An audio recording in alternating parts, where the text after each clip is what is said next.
Thank you for being here. Today we have Lisa Marker Robbins. She is the founder of Flourish Coaching, where she has been helping teens and young adults prepare for college, career, and so much more over the past several years. She's been featured in Forbes, US News, Money, and now she is here to help share her insights and help you. Lisa, welcome to the show and thank you so much for being here. Thanks for having me. It's great to be here. Tell us a little bit about why this. Why are you so passionate about helping young people? Yeah, so when I graduated from college, I was a teacher. And so I have worked in the space of teens and young adults forever, right? For 30 plus years. And what I found was probably about 10 years in was that the kids who had the best outcomes that successfully launched, their families didn't experience failure to launch, were those that really put a pin in a career destination. They had an end in mind. They began with the end in mind. And I'm like, okay, we need to help more kids be able to, and this is before GPS, but really put the GPS, the destination in so that they're aiming for something instead of just leaving things to chance. And so I started down that work and I've now supported over 4,000 teen and young adults with that journey. So I'm super passionate about it. I love What it. does that mean? Put a pin in or look to the end result? Like what does that actually mean for a family? Yeah. So really, I mean, I know, Brianne, you're working with a lot of Mhm. young women who just Mhm. finished college. And so if we take the college bound person, and the process really is the same for anybody, but let's just take like who you're talking to. So you're talking to young women who are in college or finishing college. If they take themselves back to when they were in high school, they probably were like, where do I Yeah. want to go to college? And oftentimes that's like weather, football teams, sorority life, size of campus, things like that. And instead of saying, like, where do I want to go to college? Now figure out what I want to major in. And then what am I going to do with this major? We're going to reverse engineer it. So we're going to say, what's the career destination that fits how I'm wired? Now, what major or majors lead there? And then, okay, well, what institution can get me What there? if you're undecided? That's a great question. So, if we go back to the high school piece, if you're undecided in high school, that really influences what colleges should be on your college list. So, some colleges admit students directly into Mhm. a major, meaning that you secure a seat, and those tend to be 4 year universities, not smaller liberal arts colleges. And with those schools, there are some majors that are restricted to first time freshmen. So I'll give you an example. Like Georgia Tech, if you want to major in computer science, you have to apply as a first time freshman. You cannot switch your major in if you're admitted undecided or into another major. You can't switch back into Oh computer wow, did science. not know that. So yeah, there's a lot of programs that are like that. In-demand programs, capacity cap programs, like if studios or clinical or field experiences are involved, that can limit how many kids they can take. Everybody seems to want to be a computer science major right now, or business or engineering. Those are capacity cap majors as well. So when it gets to the point where we can't serve all of those kids who want that particular major, they're going to cap who can get in. So if you're heading into a 4 year university, not liberal arts college, and you're undecided, it's really about understanding those admission policies and any restrictions that you might have. So I really advocate for starting to get career clarity and career development as early as sophomore year in high school. But to your point, I'm sure you're meeting a lot of young women who are like, and I'm working with a senior from the University of Pennsylvania right now. He actually graduates this week, where he's like, I wasn't even thinking about this. I wanted to go to a prestigious school, check. I wanted to have a great experience, check. I wanted to do study abroad, check. And now he's graduating and his peers are going on and he's feeling a little down in the dumps and he's moving back home. So it's never too late, but you have eliminated some options the farther down the road of life that you get. Well, let's transition to talking about you because you obviously got a degree to teach, and that's what you did. And then you've now changed careers. You're a business owner. So you don't necessarily have to feel locked in, right? So tell me a little bit about Right. your journey and then how people can think about that is even if you decide something in high school or early college, it doesn't mean you're locked in for life. Right. I think that is the biggest myth that I see people believing, is that I'm advocating or others are advocating that we're locking somebody into a forever decision. Here's the deal. I don't believe in soulmates. And you're going to have people who are watching this are like, well, I do, or I'm in love. I mean, my husband knows I don't believe in soulmates. Like, we have a lot in common. We work hard on our marriage. We are committed to each other. We love each other. And I probably could marry somebody else and do the same thing. I'm not going to, but I don't believe in soulmates. And so I also don't believe that there's this one job that you were made to do. But I do think there are fewer jobs that you were made to do. If we we're funneling this out to like the world tells you you can be anything, total lie. I mean, I'm not smart enough to be a NASA rocket scientist, right?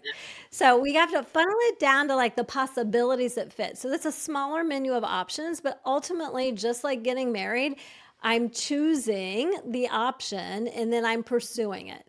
Now that's going to develop. If I really look at, I graduated just to age myself, I'm 56. I graduated college in 91 and started my teaching career, and I was a teacher for 8 years. I got my master's in educational leadership, thought I would go on to work in administration. I did not. I left and started my first company. However, I'm still a teacher at heart, and I would argue that I have had 8 what I call micro pivots, but at the heart of it, I'm still working with the same age group. I'm still a teacher. I'm still inspiring and coaching. And so there are these through lines when we do the self discovery work to understand our wiring. There are these through lines that we have that we're not going to be making huge swings from like, I'm engineering and now I'm going to go be a social worker.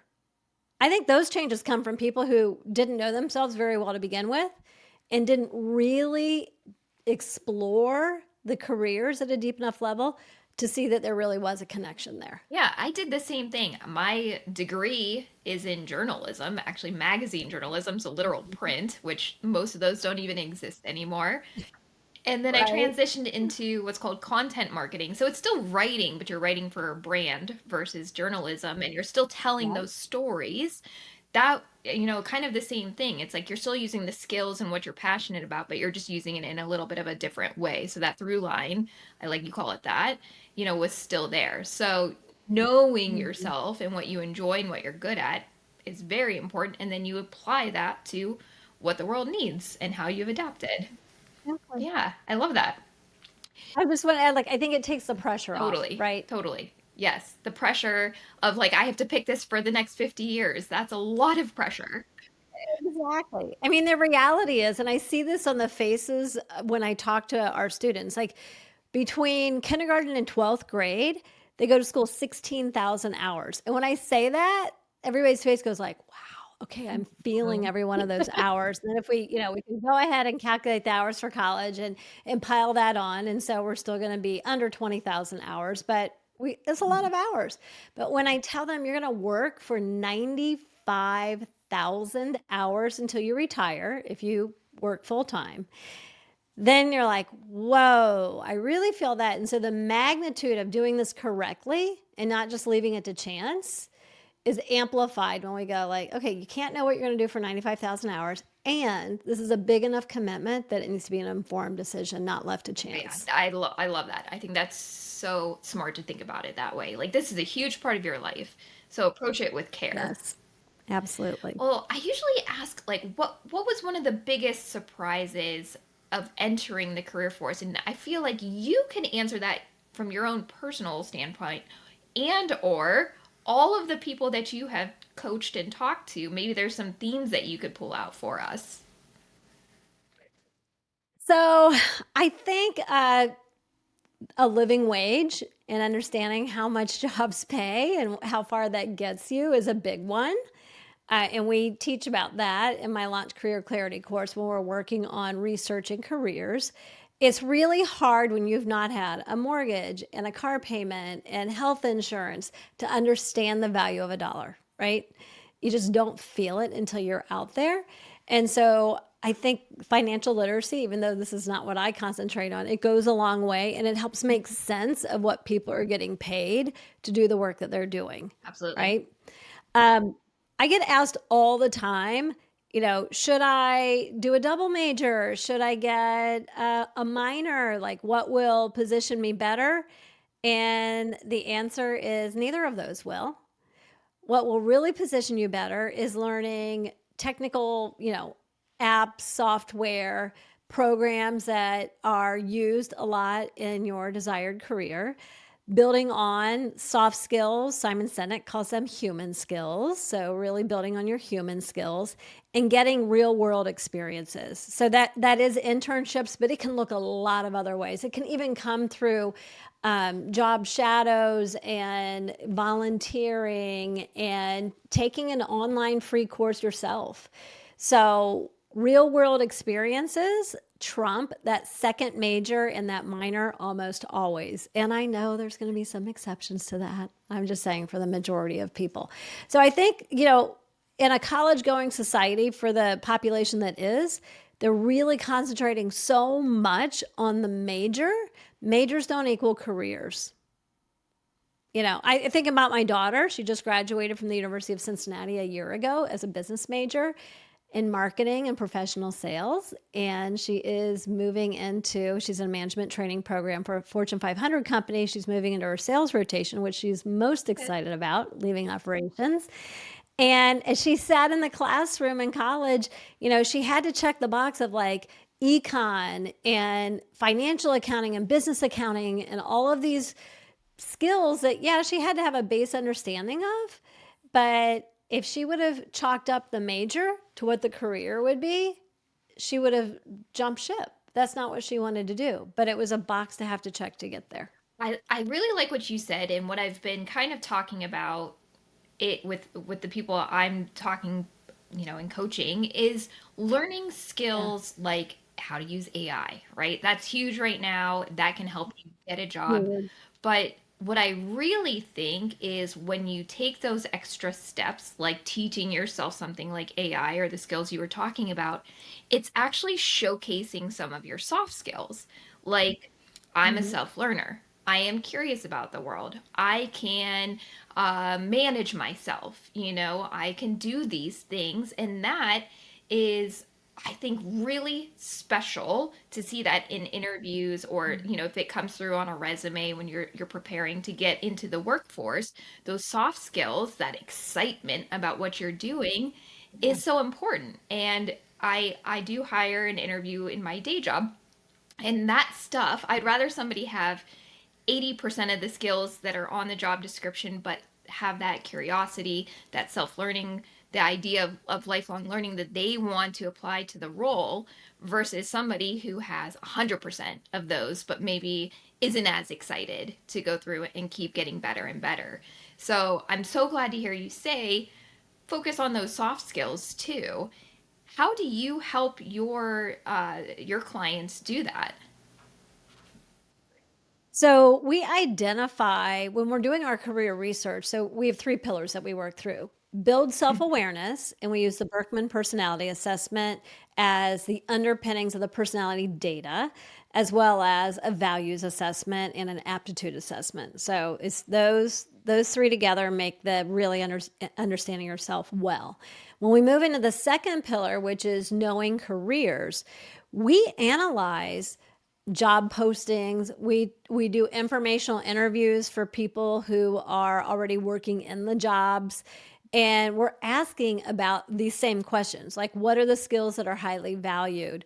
Or like your most shining, if you're a manager, your most shining employee who holds that job. Like what do you Yeah. appreciate about them? What gets people promoted and hired and promoted. And so that's how we start to look at what those skills are, and they're going to be different by jobs. I mean, you could go into Chat GPT and throw in a job title, maybe even throw in a job description that you see, and say what are the soft skills that are highly valued. It can be your co-thinker. It shouldn't be your thinker, but it could be your co-thinker, your co-collaborator on doing these things, and then seeking out how to build those. I agree with you on like what you were saying earlier. Focus on these other things. It's funny when your audience was getting ready to apply to college when we're in high school. Kids are all about like extracurriculars and how am I spending my free time and showing that they should let me in.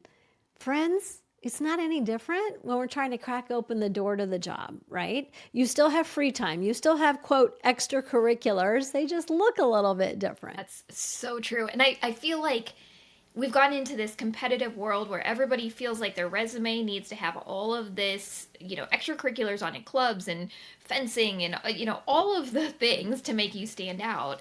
And it gets overwhelming. So, what's your Right. advice for students and families who are just a little bit overwhelmed by this whole process of planning out their futures?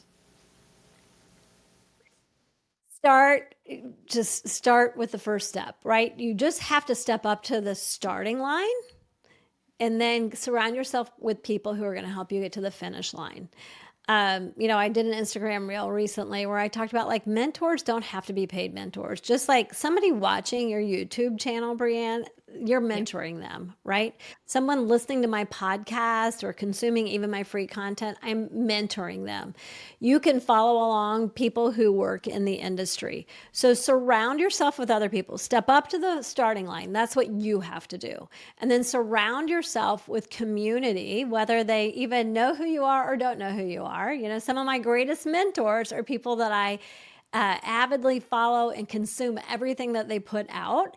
And they don't have a clue who I am, but I count them a personal mentor, right? And then you've got a community that you can get to the finish line together. And so just stepping up to the starting line and taking that first step and you don't even have to know all the things. You just have to every day put one step forward. I was not a great science student when I was in high school and college, but I do know, and I didn't even take physics, that rule of an object in motion stays in motion, an object at rest stays at rest, or something like that. Please don't email me if I got it wrong, because I probably did. But once you take that first step, that takes courage. And by the way, courage on the inside looks like confidence on the outside. You're going to fool people. So take that first step up to the starting line, surround yourself, and then just step by step work towards that finish line and keep that momentum going. Don't stop. That's the other key. Yep. I'm going to steal that, what you said. You can The steal it. courage on the inside is the confidence on the outside. I say that, and I think a lot of Yep. people say it, it's not me, but confidence comes from that action. And so just starting with the first step is what you're saying, right? Yeah. I mean, if you go back, I have a Mhm. podcast, right? College and Career Clarity, and it's 3.5 years old. And if I go all the way back, like my first asks for people to come on my podcast were scary. Getting on Zoom and recording the first interviews were scary. It is so easy now. It doesn't even bother me when people turn me down. My second guest was previously a Yale Dean of Freshmen, New York Times bestselling author. And I was afraid to ask her to come on my show. And I just sent her an Instagram DM one day. And guess what, friends? She said yes. It took courage and it became easier. And I've had a lot less notable people tell me no, they didn't have time since then. And it doesn't bother me anymore. So it gets easier. Just like you Yep. starting your YouTube channel. That was scary at first. It's probably gotten a lot easier Yep, already. you're absolutely right. And let's focus on your podcast for a second because I feel like you have collected so many gems for listeners. What is maybe your top takeaway that if somebody's saying, "Hey, you're this amazing coach, you've talked to all these people, what's the one thing that I can tell myself, I can tell my son, my daughter, whomever it might be, who's in this position?" What would you say? Well, if I look at what the top content is, I'm going to tell you that it's about how colleges admit students that I just described Mhm. earlier, and how can we be intentional with how we're spending our time and our money. Okay. My advice would be while I do think early, not earlier than 10th grade, is best to start working on this, it's never too late, number one. And number two, while career advising or coaching might be a moment in time about a decision you're making right then, career development is lasting a lifetime. I'm 56. I'm still developing my career. I haven't stopped. I don't plan to stop. I don't plan for my retirement. So it's a lifelong process. So this goes back to being a lifelong learner that you referenced earlier. When you're in the hiring manager seat, you like to see these learners who are voracious and will go out and learn and find things. And so don't ever stop learning. Yeah. It's never Oh, too late. I love learning. That's like the thing I get most I do excited too. about. I mean, I'm that crazy person who sometimes I'm like, ooh, it could be really fun to go get a PhD in something. And then I'm like, okay, not a good use Yeah, of my time exactly. at this point. So, and then I go, okay, Lisa, there are other ways you can keep learning, right? It's even like when I got certified in the Mhm. Berkman assessment, they have 3 levels of certification. That was a way that I was learning, right? I went through all 3 levels. I'm master certified now. And so just keep an attitude of lifelong Yeah. learning. Well, let's focus on that excitement. What if somebody is I have a feeling that you have some sort of opinion on this, work taking a job that you're passionate about versus just getting your foot in the door somewhere or taking an entry level job that maybe you're not as excited about. What are those conversations like with your clients? Oh, I hate the, you know, follow your passion, find your passion. That again puts this undue pressure on. I have to be super passionate about something. Like, let's get real. We all have hard Mhm. days at work. If you like 70 to 80% of the tasks that you do, of the time that you spend at work, you're in the winning column. Okay. You will always have things. You got to manage that. You have to expect that you're going to have hard days.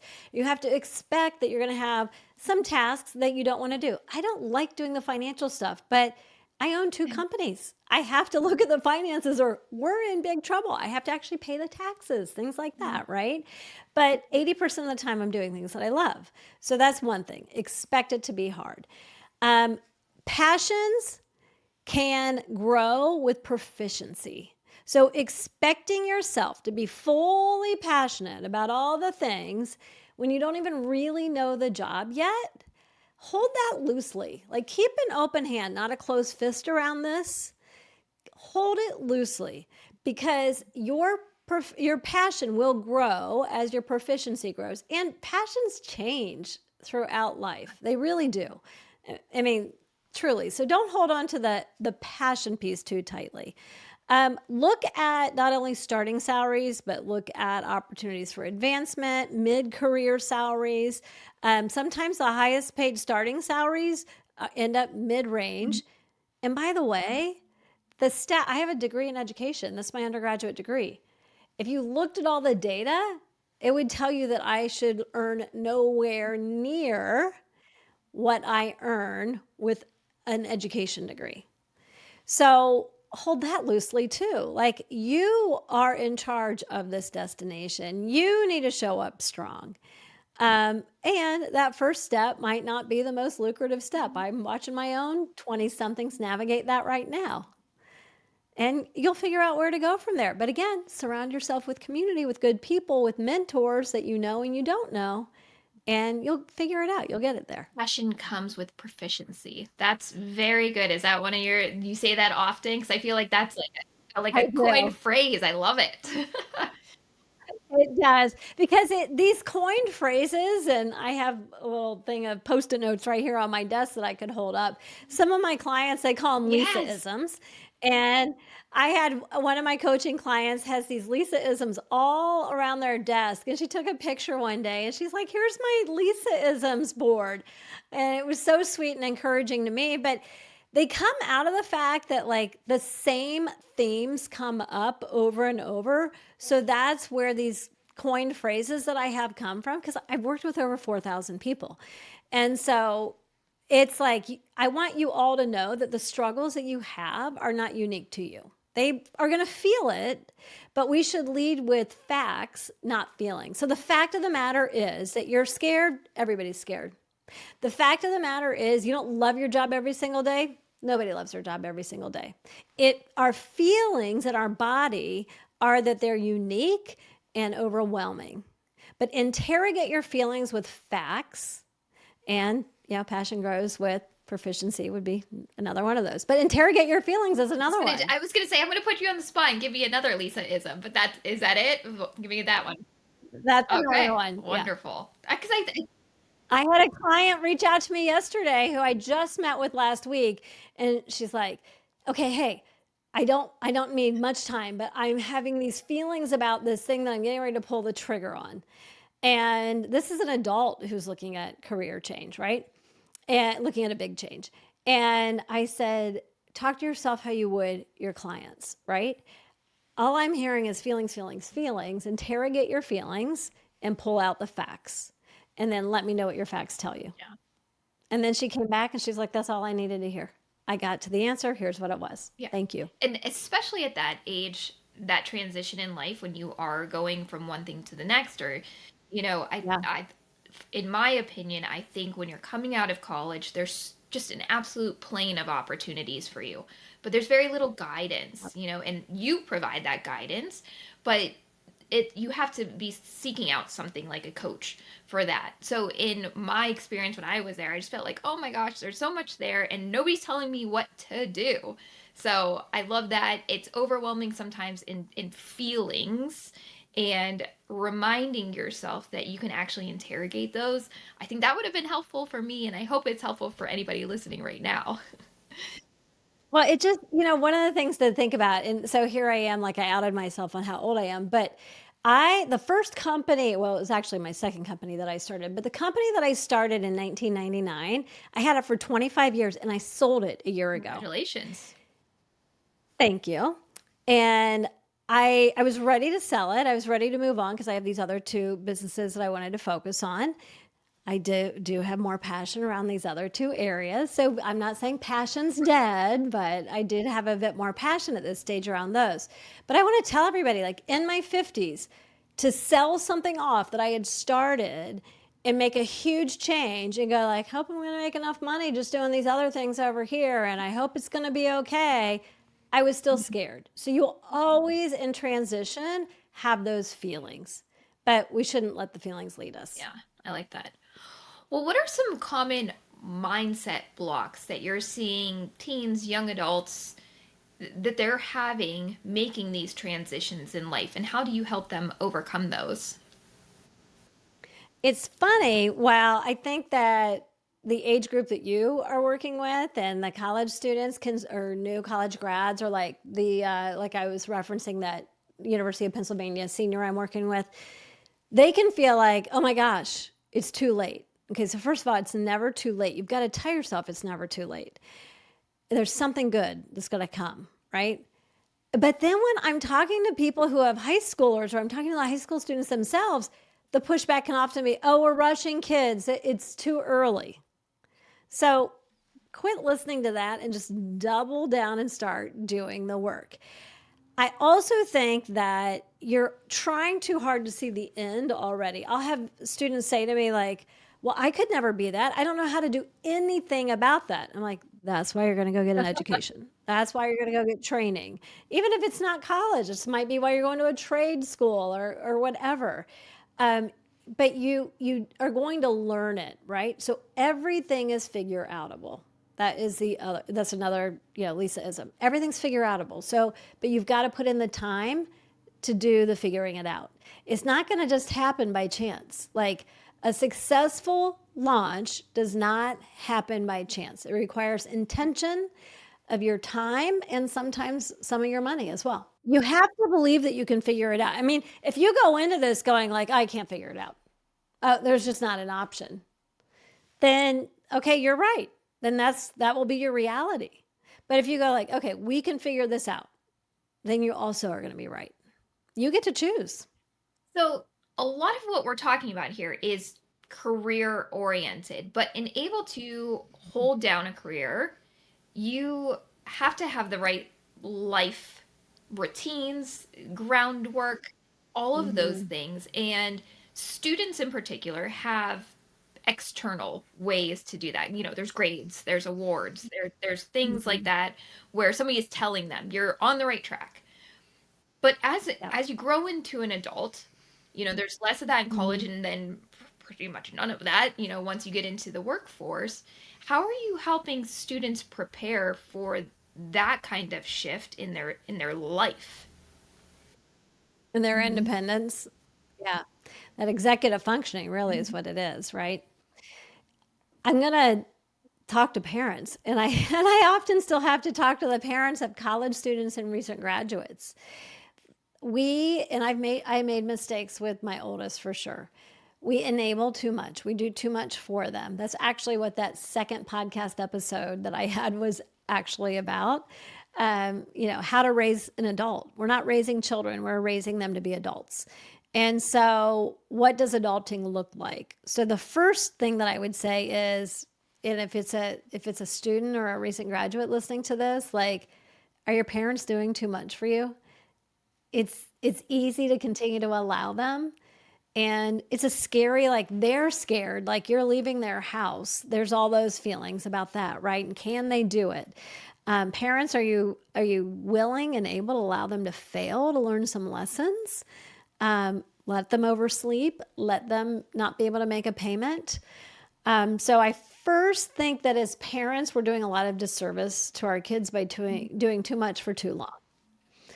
And I made my mistakes. So again, if you know any of my kids, you're like, yeah, but I remember the time. Yeah, yeah, I know. I made some mistakes too, and I got better each step of the way. That's all we can do, right? Is try to do better. So that would be the first thing. But kids, I mean, stand up for yourselves. You will feel a sense of pride when you do it yourself without your parents, when you pay for something yourself, right? A lot of kids will just continue to take the handout. The young adults that you're working with, Brianne, who might be watching this, you might have to be the bigger person and take the initiative to say, no, no, mom, no, dad, I've got this. And you're going to grow, and you might stumble and you might fall, and they're still going to be there to help pick you up if needed. But the sense of pride and maturity and the executive functioning skills that that is going to give you will bleed over into all the other areas of your life, including, what you're talking about here, which is the career Yeah. piece. It could be scary, it could be hard, but in the end, it will be Mm-hmm. better for you and you will grow from that. Yep. Okay. Yes. So if someone is starting their first job and they're completely underprepared or at least feel underprepared, what mindset should they take into their first 90 days, in your opinion, of a career? So I actually tell everybody, and this is even, I'll be curious, Brian, what you think from a hiring manager standpoint. It takes really a full year to fully understand a job. So don't set an expectation that you're going to have anything figured out in the first 90 days. Even for things or people who irritate you, because both are going to occur, try to find one positive from each and every one of those. A good friend of mine, I was probably in my like late 30s, and her daughter was on the gymnastics team with my daughter, and we spent a lot of time driving to gymnastics meets all over the place. And she was an executive, a very high up executive at Procter and Gamble. And I was complaining about somebody one time, and I remember Bonnie said, like, what's one good thing about them? And I was like, gosh, dang it, that's so convicting. And she's right. And so I tried to adopt that from that time forward. Like, even the person who I don't want to hang out, your work people don't have to be your friends. They're your work people. So don't set an expectation that they will be. But even on the most irritating one, because they're going to exist, try to focus on at least one positive attribute, or one thing that they can teach you, or one positive thing that doing the task that you don't like is teaching you. Yeah. I think that goes along with what I would say is you're exactly right. In 90 days, you're not going to be proficient at that job.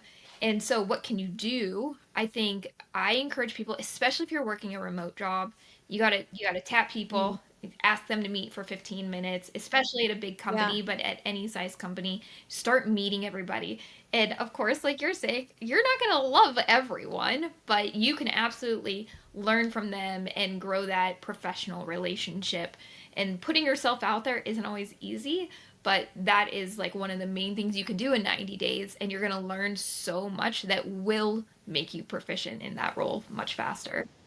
I love what you said about like the remote work piece. It's interesting. So I have two bonus kiddos in their early 30s, and then I've got three kids myself, 23, 23, 27. And it's interesting, my 23-year-olds and my 27-year-old and our 31-year-old, they do not want a remote Mm. job. They actually want to be in person. And in some ways, I do think it's easier. So don't tell yourself that you have to have remote. And there's so many companies that are now calling everybody back into the office. You know, my nephew works for Chase. They're headquartered in Columbus, and Chase is calling everybody nationally back into the office with a lot of grumbling on some people's parts. And he's in charge of or part of the team that is getting everybody back into the office. And so there's a trend around that. So don't hold, that's another one. Hold most things loosely, my friends, with an open hand, not a closed fist. This idea of remote work and hanging on to it too tightly may not be serving you I well. think in your early stage of your career, it so benefits you to be in the office. And right now, at the stage in my life, it doesn't. That's not what I want. But Right. I just chatted with what I'm calling my post-college bestie. That's who she was. We Yeah. met in the office and we had just the absolute best time working together. Her name is Allie Feller, and she was editor in chief of the Dance Spirit magazine that we both worked at, and went on to build this whole career for herself. And now she works at home and I work at home, and we wouldn't have it any other way. But we had the time of our lives working there and learned so much from each other. Yep. And we would have never forged that friendship had we not had that time in the office. So if you can and you want to and you're willing to, definitely do that. Move to a new city and work in the office and meet new people. I I think I mean, it's harder to meet people after we're out of Hmm. school, Yeah. right? And by the way, full disclaimer, I am in my home office and I do work remote. So easy for me to say. But it's interesting, like, you know, you and I were talking another time and you've got Hmm. kids, right? And so that's part of that. Like, you've got to Yeah. get kids off to school and all the things, right? And so it's a stage of life. I have a good friend who's 61 and, like me, doesn't plan for retirement, still has his foot on the gas, self employed, building businesses. And he's actually recognized that now in the empty nest stage of life that he's in, he's like, I don't get enough people. I'm actually going, he has gone and gotten an office and a co working space. He's being intentional about not working from the home office any longer. So be open to the idea that it's going to be a stage of life thing that's going to change Yeah, here it and can there. fluctuate, but yeah, I agree. Build friendships while you can before kids. Absolutely. All right, we're wrapping up here. Two more questions for you. What's Yeah. one college or career myth that you love busting? It's the forever. It's the forever decision. I think I'm gonna choose two. A, that you're making a forever decision on any decision. Not true. And number two, that this is going to happen. It's going to come together by happenstance. That it'll just all come together without intention. Not true. Yep. Like, oh, it'll all work out. Like that one. No, it won't. You've got to do something. All right, this may overlap, but let's see. If you can go back and give yourself one piece of advice as a new graduate, what would it be? As a new graduate. Oh my gosh, it was so long ago, Brienne. And the world was so different back True. then. Like, you can't know what's going to come. Like, the fact that I have an online course and I coach online, like in 1991, I couldn't have even imagined that, right? I didn't even have a phone in my Right. pocket, right? And so that's probably hard for all of you, Brienne, and your subscribers to think of. But I just use it as an example of like, you don't have to have it all figured out because you don't even know what's going to be coming down the pike, and there can be some really great things that are going to happen for you, not to you. Remain flexible, remain open, remain Yeah. curious. Yep. Amazing. I literally constantly when I'm coaching, I'll be like, just put the AirPods in my hand, open palm, not closed Right. fist. And that kind of goes back to that same 19, what would I have told myself in 91? Like, the world's going to change. You're going to change. You're going to develop if you take a lifelong attitude towards growth, which your subscribers are because they're watching this. And so don't close fist it. It will serve you best to remain A good open. vision to keep in your head. Yes. Yeah. Okay. Well, Lisa, thank you so much for being on. I truly appreciate Oh, it. it's so If fun. people want to learn more about you and your coaching and your podcast, tell us where to go. Our website is flourishcoachingco.com, and you can find me on LinkedIn, Lisa Marker Robbins. I think there's just like hyphens in there. Nobody else really has that name, so I'm pretty easy to find. Wonderful. Well, thank you so much. We appreciate it. And thank you for being on. Thanks, Brianne.